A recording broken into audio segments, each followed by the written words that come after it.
Big Boss Malayalam season 6-ൽ top 5-ലെത്തിയ ഒരു മത്സരാർത്ഥിയാണ് അഭിഷേക് ശ്രീകുമാർ.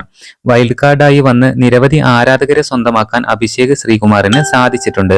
എന്നാൽ ഇപ്പോൾ അഭിഷേക് വയനാട് ഉരുൾപൊട്ടലുമായി ബന്ധപ്പെട്ട് ദുരിതാശ്വാസ ക്യാമ്പിലുള്ളവർക്ക് അരിയും ഉപ്പുമായി എത്തിയിരിക്കുകയാണ്. നിരവധി പേരാണ് സഹായവുമായി വയനാട്ടിലേക്ക് എത്തുന്നത്. എന്നാൽ അഭിഷേക് ഇപ്പോൾ തന്നാലാകുന്ന സഹായവുമായി വയനാട്ടിലേക്ക് എത്തിയിരിക്കുകയാണ്.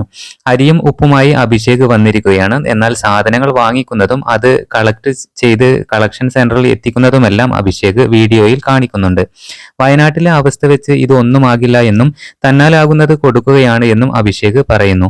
ബിഗ് ബോസ് ഹൗസിൽ താൻ ആദ്യം എത്തിയപ്പോൾ കഞ്ഞി ഉപ്പില്ലാതെ കുടിച്ച ഓർമ്മയാണെന്നും അങ്ങനെ കുടിക്കാനൊക്കെ വലിയ പാടാണെന്നും അതുകൊണ്ടാണ് താൻ അരിയുടെ കൂടെ ഉപ്പും കൂടെ ചേർത്തത് എന്ന് അഭിഷേക് പറയുന്നു.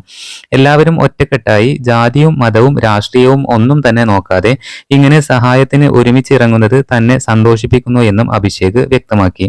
306 കിലോ അരിയും 50 കിലോ ഉപ്പുമാണ് അഭിഷേക് ശ്രീകുമാർ കൊടുത്തിരിക്കുന്നത്.